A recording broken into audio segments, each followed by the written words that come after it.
It's a lot lighter than it looks. All right.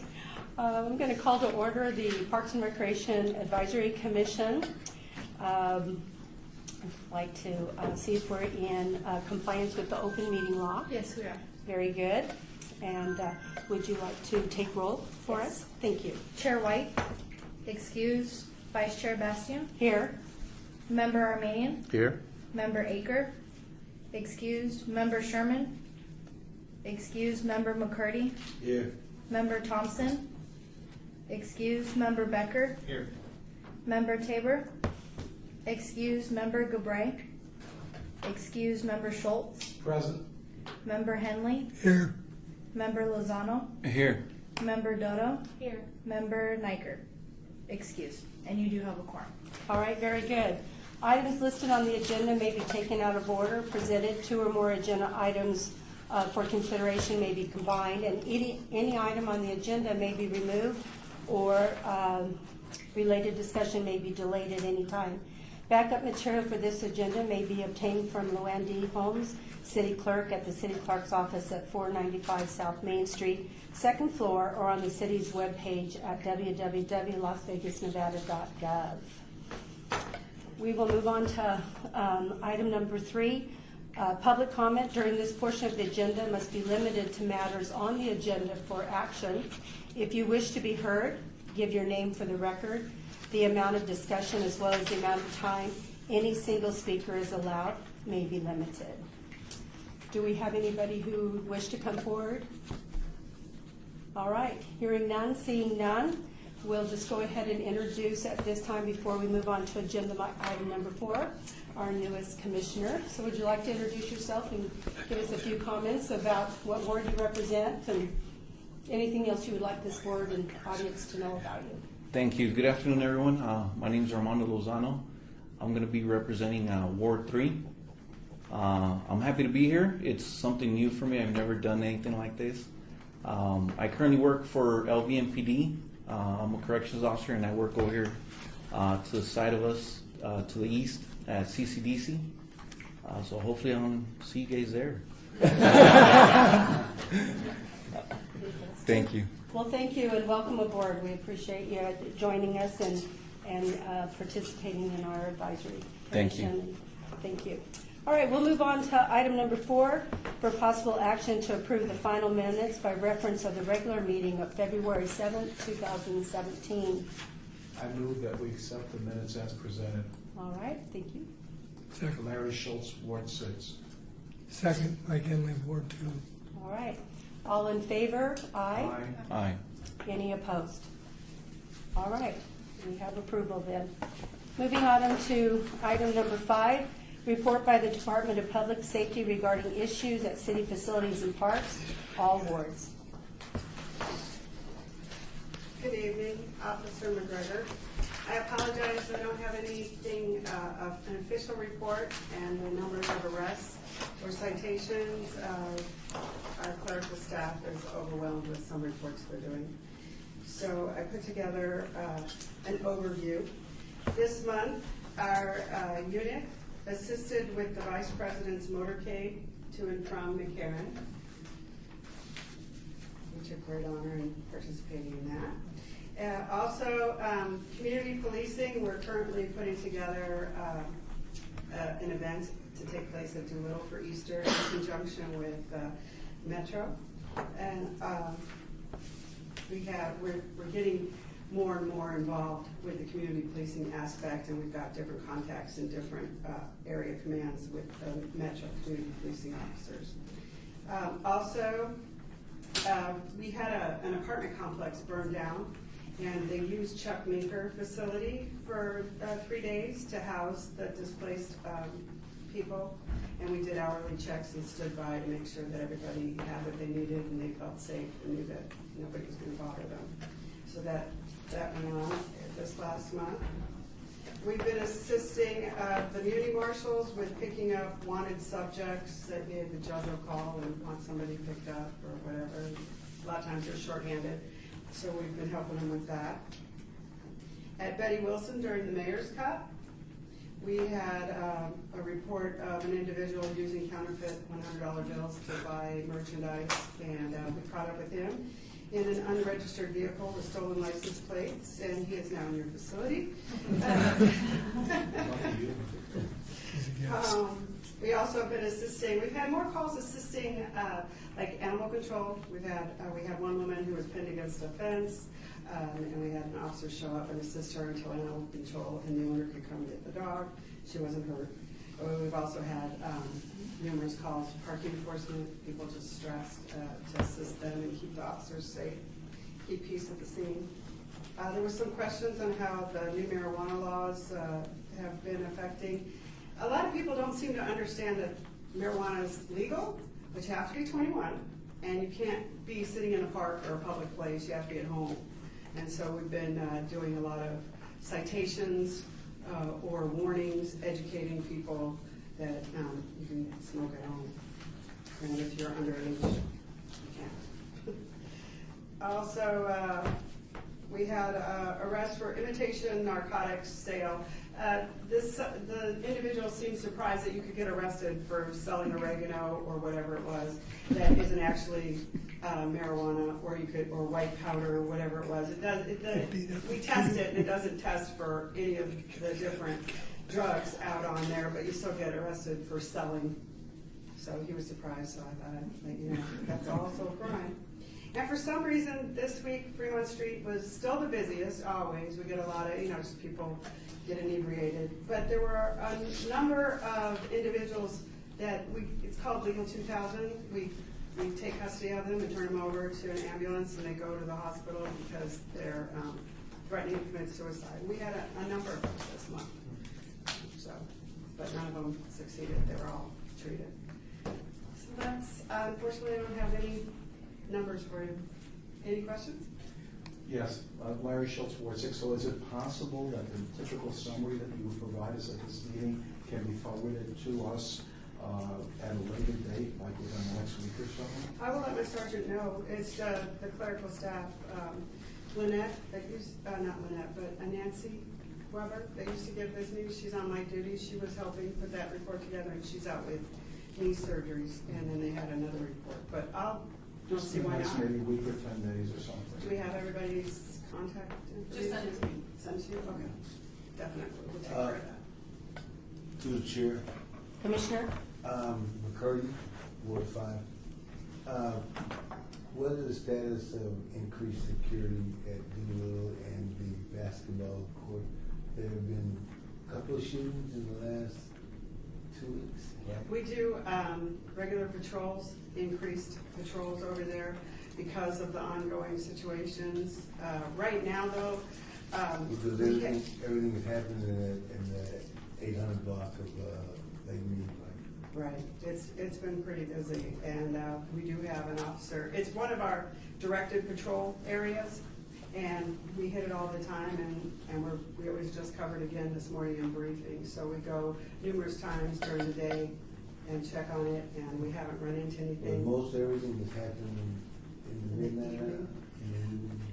And they have the same orders to go over there. Today, right now, 2 squads are at Palo Verde, numerous fights with a gun. So, and with 2 squads, that's only 18 people. So, we call Metro. Rather right across the street. Yeah, we have been going over there. I did arrest a lady right there, but that was for domestic. Okay, thank you. Any other questions from commissioners? All right, thank you very much for your report. All right, we'll move on to item number 6, report by Tim Hacker, Director of Parks and Recreation, and staff regarding results Vegas measures. And this is all wards. Thank you, Chair. We'll turn this over to a couple of individuals that have been working on this in the city. One is Tori Perot. She's with our Administrative Services Unit, and she's an Administrative Officer with them. The process of moving away from is Performance Plus, and we're moving to something called Results Vegas. And Tori will give you the background of that, and then go through the process with you that you're a component of what we consider to be our external customers. and of course, you have so much contact with these external customers as well, so we try to derive some feedback from you as well. So with that, Great. Victoria Cadron, Director for the record, and I'm the Administrative Officer at Administrative Services. So just to give you a little overview of what you have with the handouts that you're getting. One is a little overview of Results Vegas. We won't be going through this. This is really for your reference, so you know what it is. But it is our new performance management system that we've been implementing throughout the city. And we've been doing this in a phased manner, and so Parks and Recreation is in the last phase of this process. And then the other handout that you have that we are going to be going through is this one single page, and this is the list of measures. So the process that we've been going through with each department is we have a brainstorming session. We did that a couple of months ago in the Parks Department. They had a bunch of people throughout the department. It was very well attended. We have about 40 people there who were doing brainstorming on strengths, weaknesses, opportunities, threats, brainstorming priorities, and coming up with some ideas for goals. Then we had an internal stakeholder meeting as well with other city departments that have an impact on the Parks Department, so to get their input on priorities. And then we had another internal meeting to kind of narrow down the list of goals to what you see here.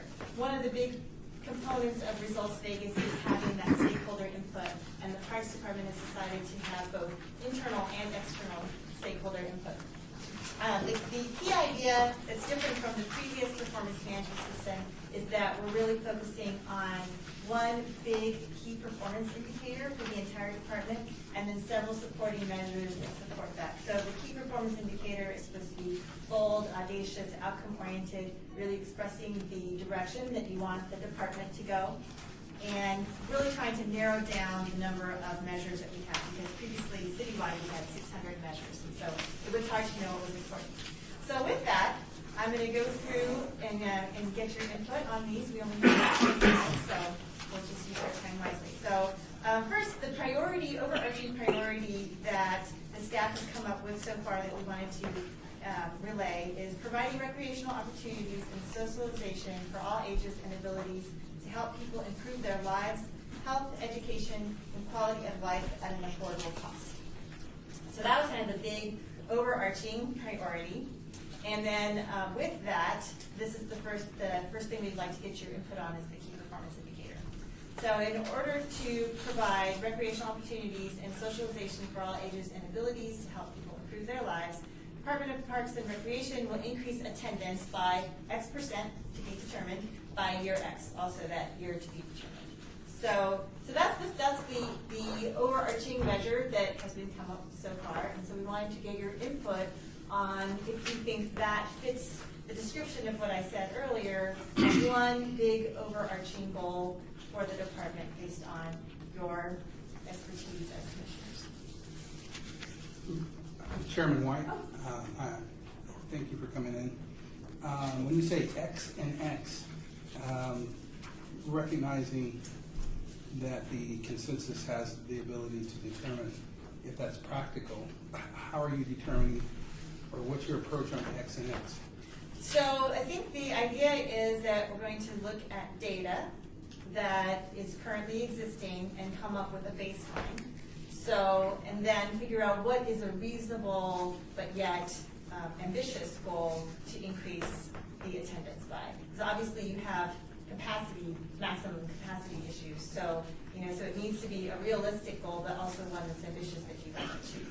And then the year goal, that's all dependent on also on the department and where you see, some departments have been doing 5-year goals, some have been doing 1-year goals. It just depends on what you're trying to do. And thank you for your answer, and I'll get to you in a second, Commissioner.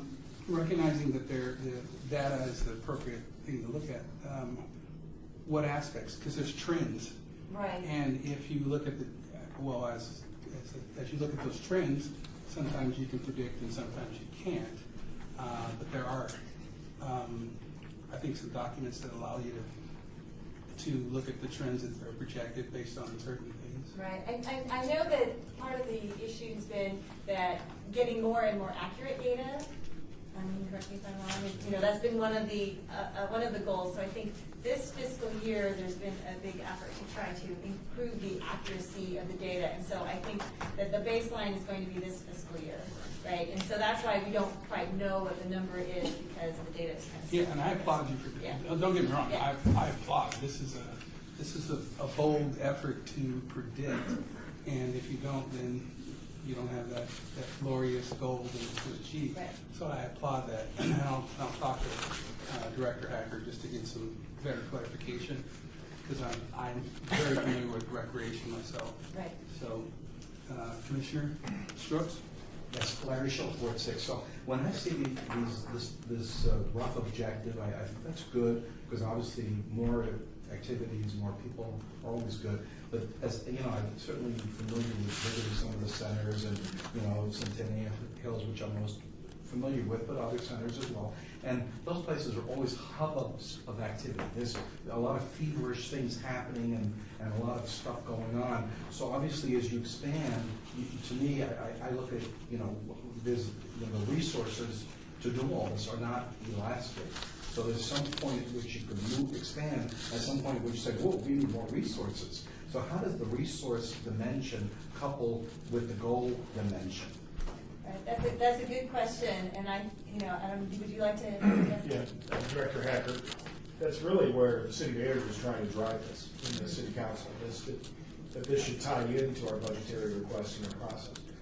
So, as I've learned in these last 3 years, and I have staff here that can go into much more detail, is that there is a true appreciation for accurate data.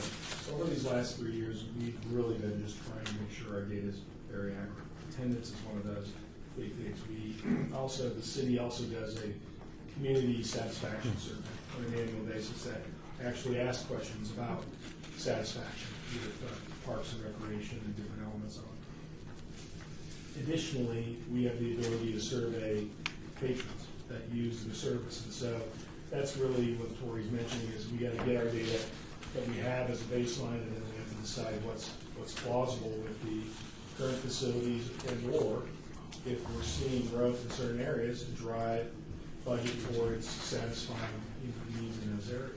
For example, if they built a complex with 10 more soccer fields, rectangles, I'm here to tell you, we'd fill them up, our allocated users would expand their leagues, and we would grow.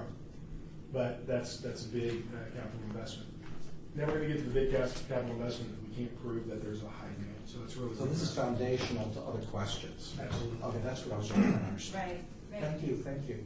Yes, and Victoria, come here on the record. So yes, we're trying to build this into the budget process. Since these goals are just being started right now, it's not really possible to build them into this year's budget process, but the next year, that will definitely be part of the conversation. Okay. Commissioner? Commissioner Becker, Ward 2.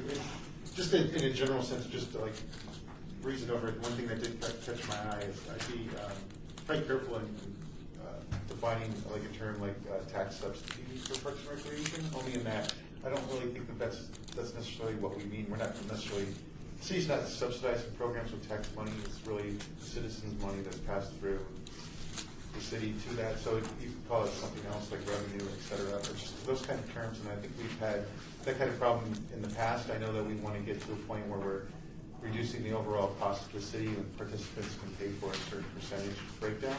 But calling it a tax subsidy almost kind of, I think, drives it even further in that direction and could actually be counterproductive to some of your other goals here. Okay, and we'll get to that one in a second. Jumped too far, sorry about that. That's okay, we just wanted to talk about the key performance indicators so far. Does anybody else have a comment on that one? Mike Henley, Ward 2. I noticed the department has a cost recovery goal of 50%. Where is the department currently? So, Director Hacker, currently we've achieved 32, almost 33% national average in recreation departments. City similar sizes, that's about it. Excuse me. So, growing towards or trying to make gains on that 50% is something that we're aware of and we're striving to, but that's not a 1 or a 2 year goal. That'll be a longer term goal.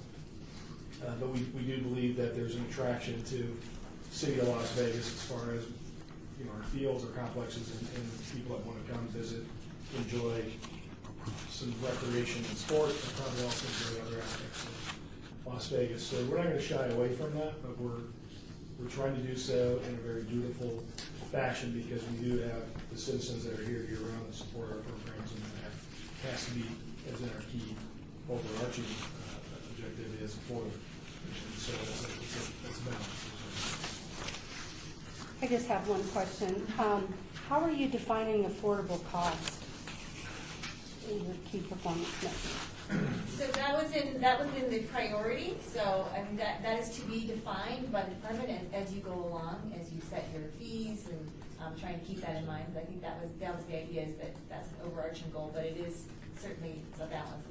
Yeah, Director Hacker, again, for the record, the intent, Commissioner Bastian, is when we met with that 40-plus, individuals that you have great experience with, how passionate they are about delivering services to anyone who wants that service. So being mindful of that, and as we're trying to achieve our cost recovery goal, it is that balancing act, and we try to make subtle gains against that cost recovery. At the same time, a year ago, the City Council granted us additional scholarship funds, for example. Also, we, with the city attorney's, I would say blessing with guidance, we're looking at the potential of finding ways to use sponsorships when there is mutual benefit to meet the intent of what we can gain. But again, that'll help underwrite certain costs. So it's just allowing us to be more mindful, and again, telling the story not only to the 7th floor, but the community. Very good, thank you. So, Commissioner? Henley, 2. You've got a number of services categorized by public, merit, and private. Is there a lot of pressure on the public? Again, Director Hacker, I wouldn't say pressure, Commissioner Henley, but there's understanding there needs to be a balance. For example, could we hit our 50% cost recovery by going private and just renting out our facilities and fields and letting somebody else come on and just drive as much cost return as or revenue return as we can? Yes, we all realize that. So realizing that's not going to meet the intent of our community's needs, especially in our socioeconomically challenged areas of our community. So then we move down that continuum of service level to more public. By the same token, balancing it a little bit with the merit, because you can gain something here as well to help underwrite the cost. Our active adult senior centers historically, return, I think, a high of 18%, lows in the single digits. That's a decision that previous management, previous city council, and current city council have supported. So we blend that with our return on our sports fields, which are 100+%. In other community centers, which have programming that drive community centers up into Marabelli, for example, up into the near 60% return. So it's definitely something we're always keeping an eye on to make sure that continuum isn't just over on the cost recovery pure side, which is private, and looking at how we blend that with the level. For every FTE that the department has, annually with roll-ups and nothing, the benefit side's not static, how much growth do you see in the cost of FTE? Again, Director Hacker, those are things that we're still analyzing because, of course, an array of a first-year rec leader versus a 15-year rec leader, there's different values there. We try to make things easy as we do pricing. For example, most recently changing pricing for the gymnasium rentals for tournaments. And that was very cumbersome because if you looked at the staff that was going to work the event, if you had that crystal ball tuned in, it could vary. We instead challenged one of our longtime supervisors to look at what was going on and find a way that was going to be beneficial to both our customer and frankly staff to get those rentals through, but be revenue neutral. And so we were able to do that by, again, looking at that blend and working with our internal budgetary resource or finance resources to do that. But that is absolutely, Commissioner Henley, that's always a challenge, especially when you're first year into a contract that I think has established 4% annual increases. Commissioner Becker, and this is just a comment with, in terms of the KPIs, so I'll jump back to that since I jumped ahead. I just, I see the KPI, I mean, it's extremely, to me, it's extremely broad. And we might consider at least couching it or creating a secondary definition so that we know what things like improve the lives actually means. Like when you look at historically what Parks and Recreation was meant to do is that it was meant to provide for public health, it was meant to help relieve urban stress, and it was to help democratize public space. So those were like the 3 points that historically was in there. And so we just might want to couch that, because anybody can say in any circumstance, whether it's let's say the Department of Education or any particular government body can say that they're out to necessarily improve the lives. So I'd like to see it maybe a little bit more Parks and Recreation based. Okay, moving on to the supporting measures, Victoria Cadran for the record. So the idea with the supporting measures is that if these are accomplished, then your key performance indicator will be accomplished. So they're supposed to support that key performance indicator. So the first one is about increasing satisfaction of users of programs. So this would be a new survey, which is why it says by X% by year X. This would be a new survey specifically of users. And the idea would be hopefully to get a baseline this fiscal year so that you have something to build upon for the next fiscal year. And so this would be a new measure that hadn't previously been done. Are there ideas or reactions to having that as a measure?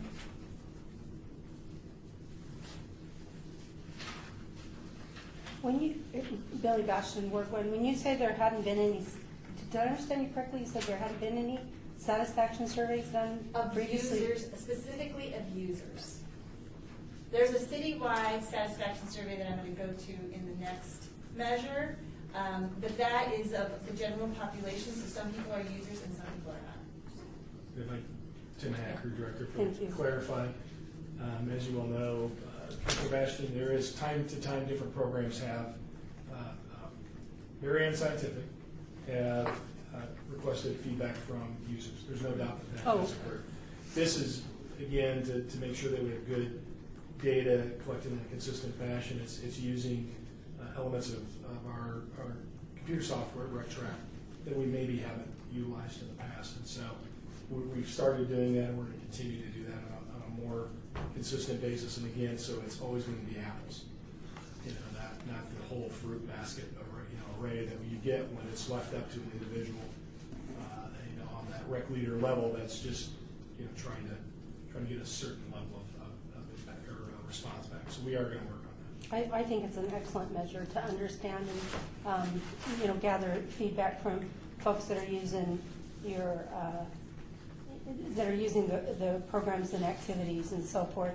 I was just curious about any past surveys, because I thought that we had seen presentations here, but maybe I like the idea that it'll be very formal and be consistent, and that you'll actually be managing it as a collective body instead of having individualism, and then you'll be having the ability to store that in a central location, and everyone will be able to look at it from a more global view. So thank you for expanding that. Commissioner, and then Mr. Schultz. Commissioner Becker, and I guess I know that we're focusing specifically on users, but there might be another identifiable group, which would be, I don't know, we can call them today prospects. People who aren't necessarily users today, but are certainly could be users tomorrow, provided they were given the right circumstances of programming. Victoria Cadran, and that is actually encompassed in Measure 2. So Measure 2 is... Excuse me, can we just hear from Commissioner Schultz first before we move on? Larry Schultz, 46. I just wanted to make sure I was clear on this because it's kind of fuzzy to me, because I've heard the conversation back and forth between Commissioner Bastion and yourself. So, my experience, are we talking about micro-level surveying or macro-level surveying of the entire Parks and Recreation program in its entirety, or selected pieces of it at each center? Director Hacker, both. Okay, because We I'm aware do, of, yeah, we do the macro, the city does the macro in their citizen satisfaction survey. What we're trying to blend is more on the macro. because I'm aware right now, at least in the programs that I personally have participated in, and I participated in a number of them, that there were surveys at the end that I completed and gave feedback. Now, there's some that I haven't. I wasn't presented with a request for feedback. And, you know, I felt pretty good about it, but nobody had my opinion. So, you know, so I've had both experiences. Very good. I think, Billy Bastian, Ward 1, I think that's what I was looking for clarification on as well, because I've also had an opportunity to do those surveys. But I think what I understood from the feedback I got from the director is that those were independent surveys, probably created at a center location or program-specific opportunity. And this is going to be more global. Survey questions will probably be submitted, approved, vetted out by folks within the department, and have it be consistently retrieved and stored so that it can be utilized from probably an administrative perspective as well as a location perspective as well, right? Okay, very good. I like that clarification. Thank you. All right, Victoria, is there a question? Just a comment, not a question. Getting the information from the rec centers is easy, programmatically. But I would say that, in my experience, the single largest program you have are the on-schedule drop-in uses of the parks. That's your biggest program. And that's the challenge, is getting those people that just walk over to the park and use it every day. You don't have their names anywhere. They're not signed up for anything, but that's going to be the challenge. Okay, Victoria Cavion for the record. So leading into the second question, or the second measure, was increasing satisfaction overall of Parks and Recreation programs. And this is where that city community survey comes in. And if you turn that page over, you'll see a graph. This is some actual data. It's satisfaction with overall quality of Parks and Recreation programs and community centers. And so the key to know here is that we're divided by ward. There's about over 900 people who respond to this survey. It's demographically representative. In each ward, there's over 150 respondents each year. But the important thing to note about this is that this includes users and non-users. So that's why you're going to be getting a different view by looking at it a little more globally at your prospects, really. So, feedback on this one? Yeah, Commissioner Becker, I just had a clarifying question. What part of the survey or in these capturing this data, was there anything to help them identify what was the City of Las Vegas Park versus the non-City of Las Vegas Park? And the reason I ask that is because in different areas, of course, especially like Ward 2, I've been to, sometimes we have county parks right next door, then to city parks, et cetera. Victoria Cavion for the record. So, no, there isn't anything in the survey to help people understand what is a city park versus not. So they just have to interpret it on their own. And I mean, it is only given to city residents, and it says city parks, but they may not be clear from their own experience. Thank you. If I may, Director Hacker, when you look to the far right, you look at those totals, it's pretty good consistency. We look at margin error, of course. But what we're told consistently from the survey group that does, I believe, 60 plus of the largest municipal areas in the country, that our numbers in the 70 percentile are almost double some of what they see as an average. So it's pretty, it's pretty enlightening in that regard. But we see this as we can do better, and that's something that, of course, working with other departments, because when people look at satisfaction, that's more than just Parks and Rec. We're the face because we interact with the customers, but there's still a lot of folks that we depend on to keep those facilities maintained and clean and safe. Commissioner? Larry Schultz, Ward 6. So I kind of agree with what Commissioner Becker is saying, if I understood you correctly, because I talk to a lot of people, and when they talk about parks, you can have a Clark County park, you can have a Providence Master Community Park, you can have a City of Las Vegas park. They don't differentiate these parks. And it drives me nuts because they start complaining to me about these conditions in a Clark County park. Oh, well, wait a minute, I don't get a lot of complaints about City of Las Vegas parks, but I hear a lot about Clark County. And, so to me, I think that as we survey, we need to do a better job in defining what these facilities are, because otherwise we get mishmash. Now, having said that, I have another question, or another observation in the survey. Wards 2 and Ward 6, it's kind of concerning to me that the trend of satisfaction, or the trend of, I assume this is satisfaction ratings, are on a downward slope in both Wards 2 and 6. Where the other ones are sort of, they're up and down, but they're sort of within a close band. So I don't know, is there any perspective from your point of view of why that is the way it is? Director Hacker, in those two areas, we have the smallest footprint as far as facilities. Ward 2, when you talk about being next to county facilities, be it rec centers or other agency facilities or county parks, Ward 2 is definitely influenced heavily by that. Ward 6, fastest growing, it's just hard to keep up with that pace of growth. And while we have very dynamic center that's in Ward 2 that kind of straddles 2 and 6 at Cimarron Rose, it's small, it's only 400 square feet. So that's why when we look out at how do we serve that growing part of the community, Sky Canyon and whatnot, that's going to come sooner than later, is where we look at Centennial Hills and what's going on there, and should the city be looking at how that relationship continues to play. YMCA also runs Wrangler Hills, which is smack dab in the middle of Ward 2.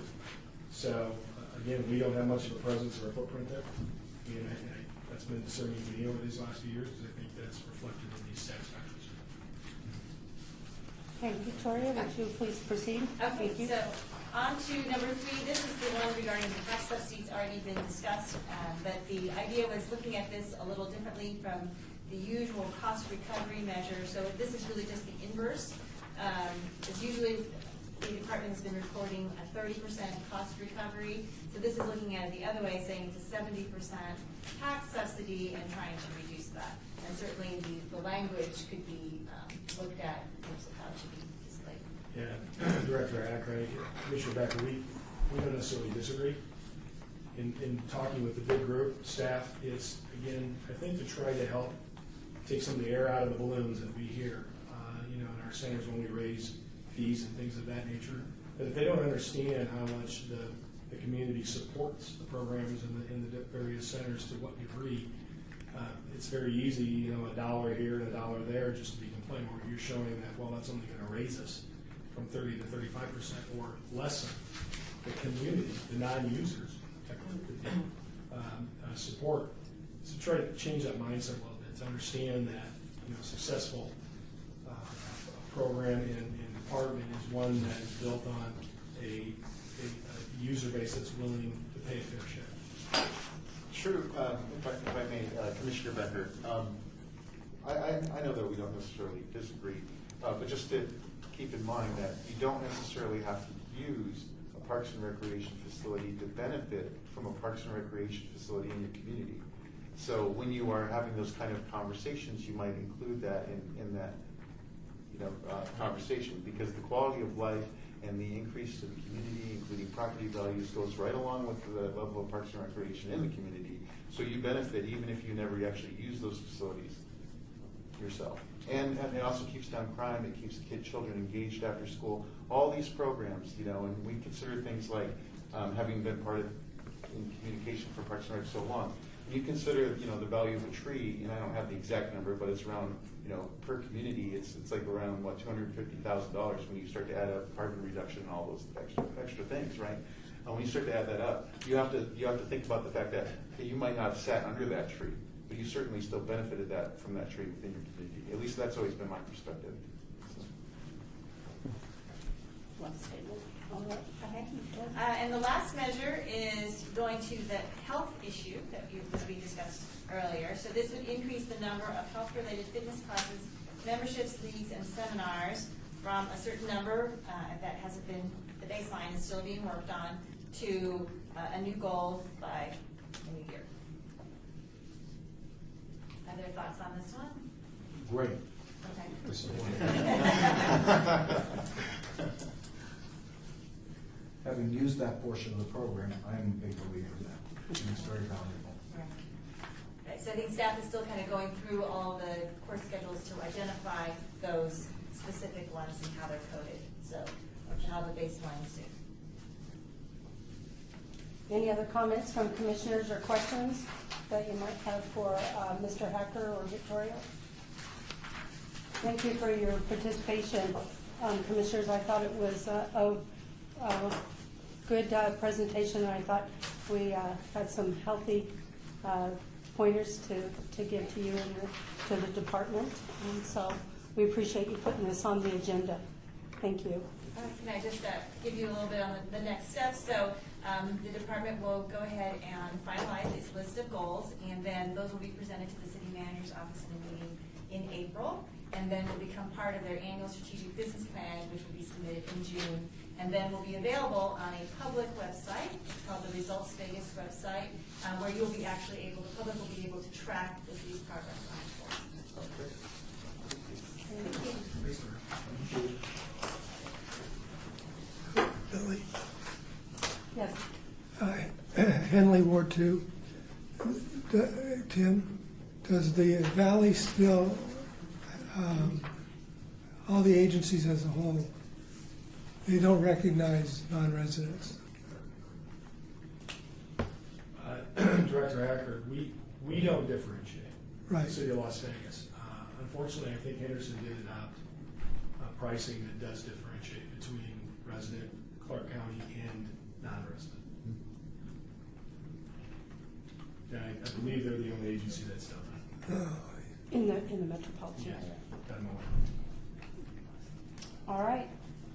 We'll move on to agenda item number 7, which was an abeyance item. Today we're going to discuss possible action regarding the naming of the Las Vegas Wash Park in Ward 3. All about favor today.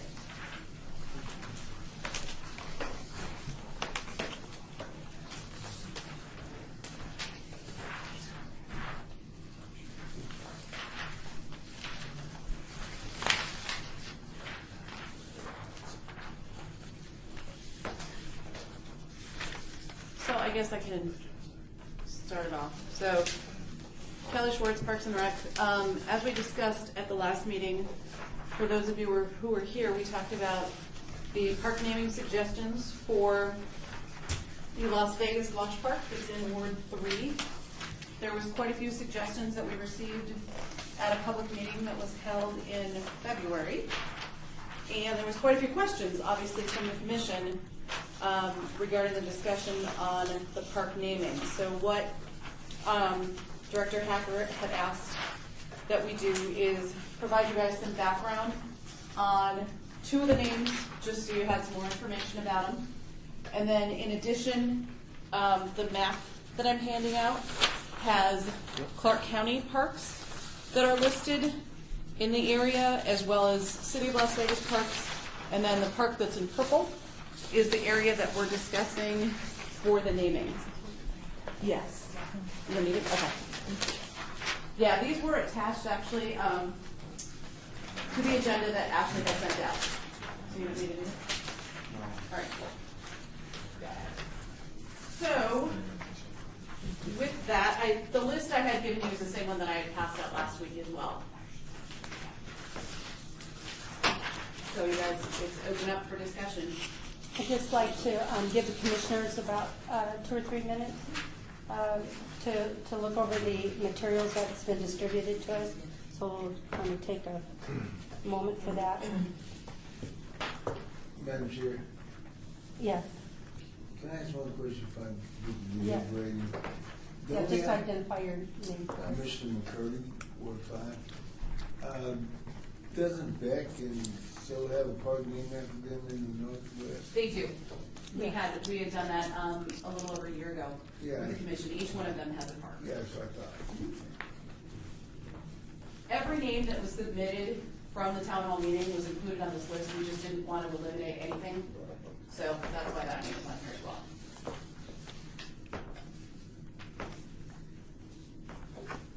I guess Director Hacker, for the record, the two that we gave that provided more description, explanation, as well as the map, is based on the comments of the commission and comments of the public at that February meeting. So that's why you have the detail on those two. Seem to be the two that were most, I guess, that drove the most interest.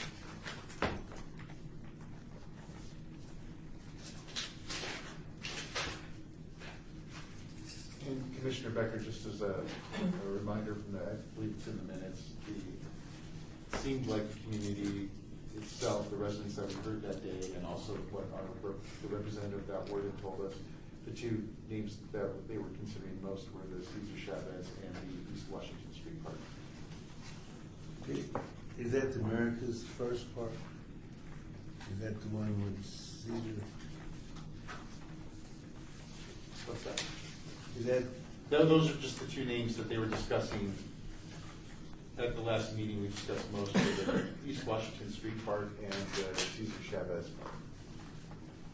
That would be the names. But what we did not know at the time, which you can see clearly on the map here, is item 3, is that there is a Cesar Chavez park that's pretty close proximity to this particular park that we're talking about today. There was also some discussion, at least from the representative's point of view, that there were a lot of residents that definitely did not want the park named Cesar Chavez Park. Okay, thank you for those comments. Director Hacker, Mike Aker was going to do some background and research, and I know he's not here this evening. Did he by any chance give any information to the department representatives? Yeah, Director Hacker, Kelly spoke with Mike. Mike is dealing with a medical matter. We did encourage if he had anything to provide it, but also the conversation included this. Once again, the commission could table this until your other Ward 3 members here. You know, and talking with the councilman's office, there isn't a real rush. Project is just being bid, so construction hasn't really started. You know, it's as I reminded the council members that we'd like to have the monument sign order. No. That's basically it. So we do have time. There's no rush. This is the first time you're through this process. If you remember in the bylaws you adopted over a year ago, the subcommittees went away. So there was some confusion on that. This is the first time you all are handling this without a subcommittee, which maybe we're learning why the value of a good subcommittee. Before I take comments and questions from the other commissioners, I want to ask Commissioner Armando, have you had an opportunity, I know tonight is your first night here, but have you had an opportunity to look at this park naming at all in your ward? Have you had any? Commissioner Lozano, Ward 3. I attended the town hall meeting, and you know they came up with a lot of great ideas, great names for the park.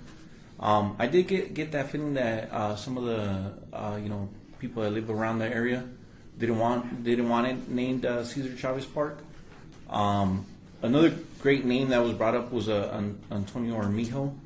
From what I've read about him, he was a explorer that pretty much found what's called now the Old Spanish Trail, which is a gateway from New Mexico down to California.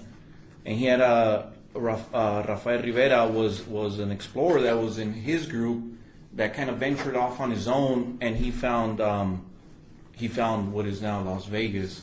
And you know, Rafael Rivera has a community center off of Stewart and the park.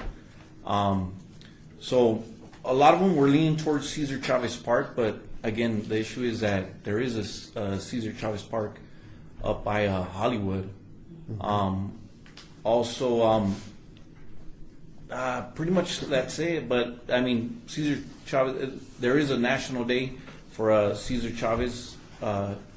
It was adopted by President Obama, and March 31st is Cesar Chavez Day, which is a holiday in I believe California.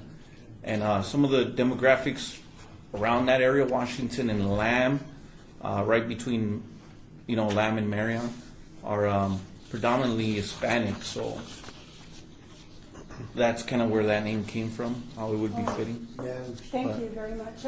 Commissioner McCurdy and then Commissioner. Madam Chairman, I would like to make a motion, if it's in proper order, that we allow his counterpart to be at this meeting to participate in this discussion, so that we can get a better feeling from the two representatives from this area before we take it upon ourselves to, make the final decision.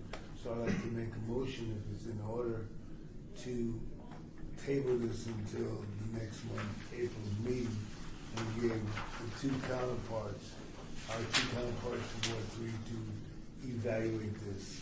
Okay, we have a motion from I second the motion. Commissioner McCurdy. We have a second from Commissioner Schultz. Do we have any comments before we vote? Yes, I'd like to ask, this is Chairman White, Director Hacker, do we have enough time? Yeah, Director Hacker, for the record. Yes, there's no hurry on this. It's operating under a temporary name of Cities Wash Park. The project has gone through design. It's going out to bid. Construction won't start until fall. So there is ample. Thank you. And Commissioner Henley had a comment as well. Henley, Ward 2. Personally, professionally, I've always had a problem naming parks after people. It tends to be very controversial, it can be very sensitive, and it's very onerous for future councils, community members to try to change that name, especially on living people, because you never know what's going to come out of the woodwork. I've been involved in one of those, and it can get pretty ugly. I did visit the site, and I walked the site, and it's got a beautiful, unobstructed view of the Sunrise Mountains. I'll just leave it at that. So we have a motion. Well, and I have more discussion. And I just wanted to appreciate the commissioners for taking the time to continue to be informed and educated, because this, as for me as a chairman, having been on this board, having been on this commission for so long, I recognize the benefits of cultural identity and having that be a part of the community in which people live, and making sure that that cultural identity is something that they can achieve for them. And I know how difficult it is to go by a park that has a namesake that has changed because the person has been alive, and the image of that person has changed. And we have on this commission have had to deal with that and change the name as part of my tenure of being here on the Parks and Rec Commission. So I want to just acknowledge that this is a difficult decision. That's the end of my discussion. If there's no other discussion, Co-Chair? Okay, we can call for a vote then on the motion that was presented by Commissioner McCurdy and seconded by Commissioner Schultz. All those in favor with an aye?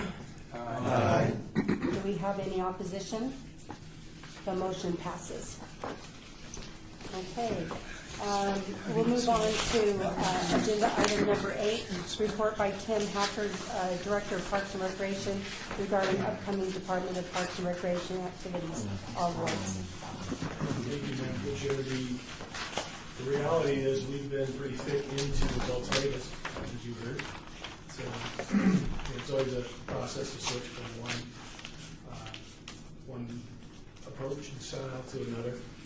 One thing I was hoping that Tori might share with you all or brag about our department is several years ago we started business plans in all of our centers and all of our work units. And frankly, they've adopted some of that approach into this as well. So our department needs to pat itself on the back a little bit for leading the way. You've heard about those business plans.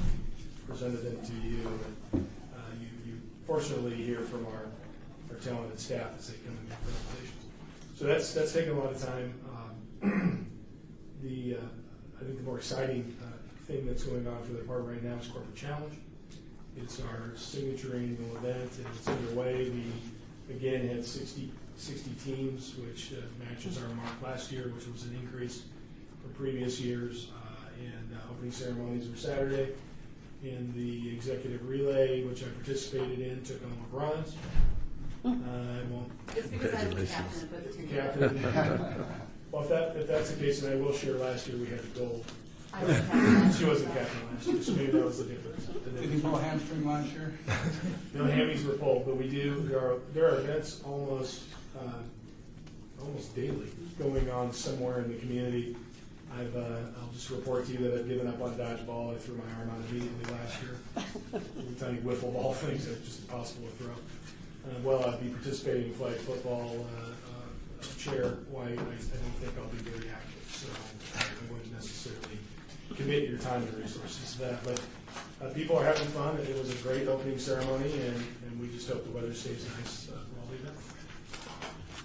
Chair White, as last year, I would request that you send out some type of communication when you are participating and Dora Kelly is in the synchronized swimming contest. So that we may either choose to attend and Support. Yes. Videotape.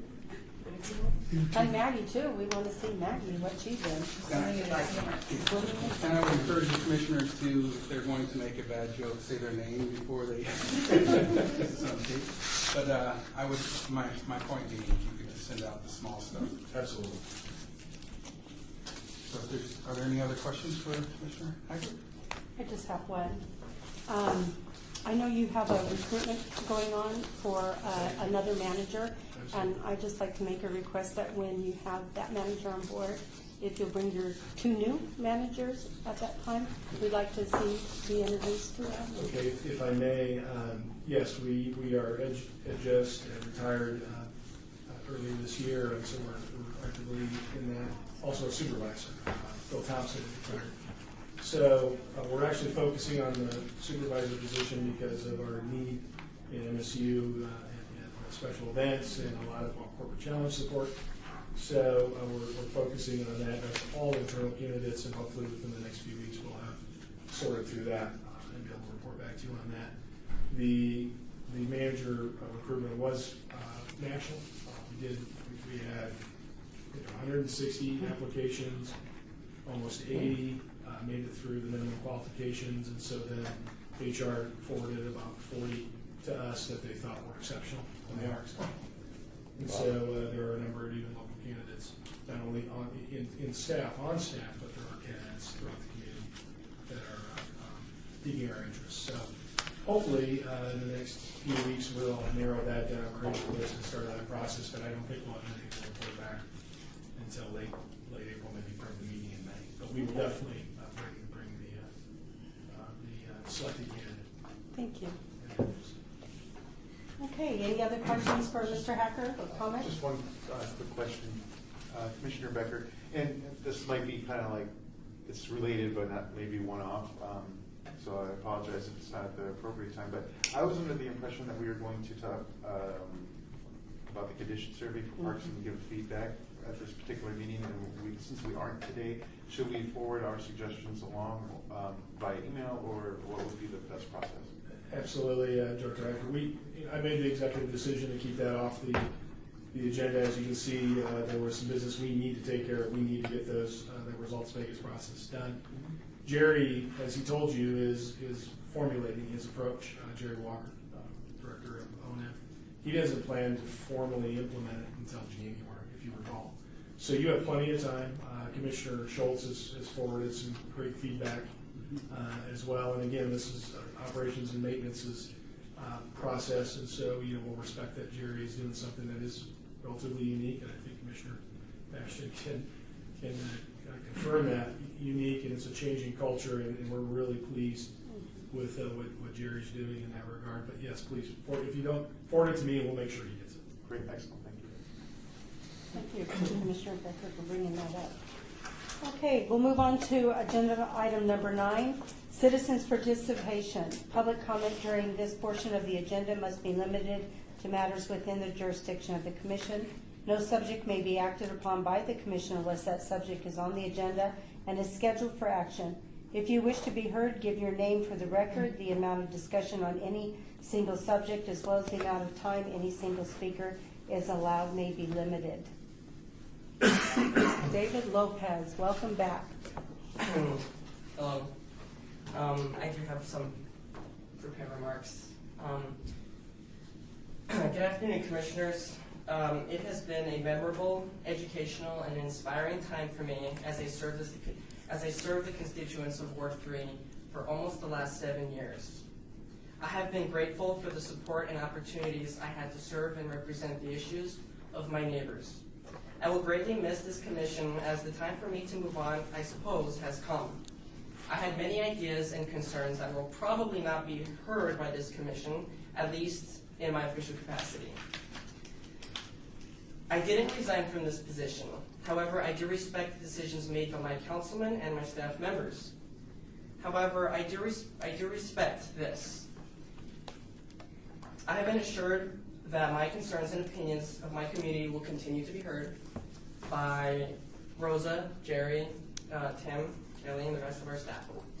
I will continue to fight for and represent my neighborhood, perhaps in another higher capacity in the very near future.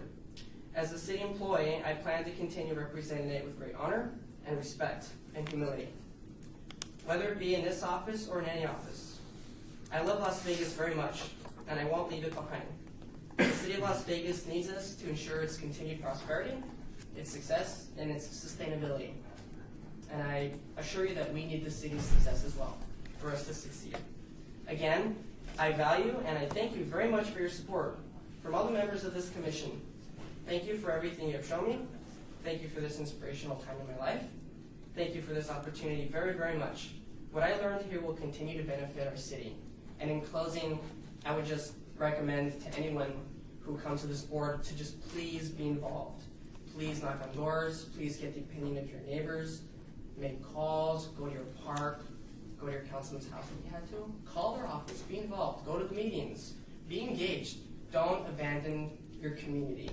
Don't do that. I've met many people in government and in politics in all walks of life. And the last thing I want to do is see someone forget where they came from.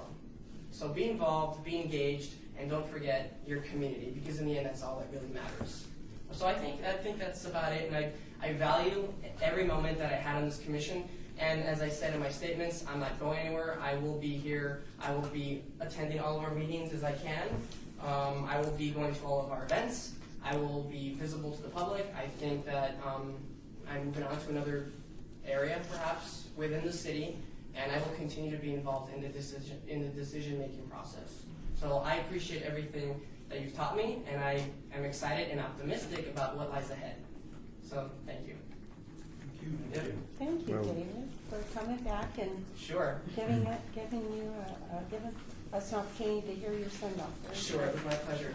Thank you. Thank you. Thank you. And I'd like to say one thing to David.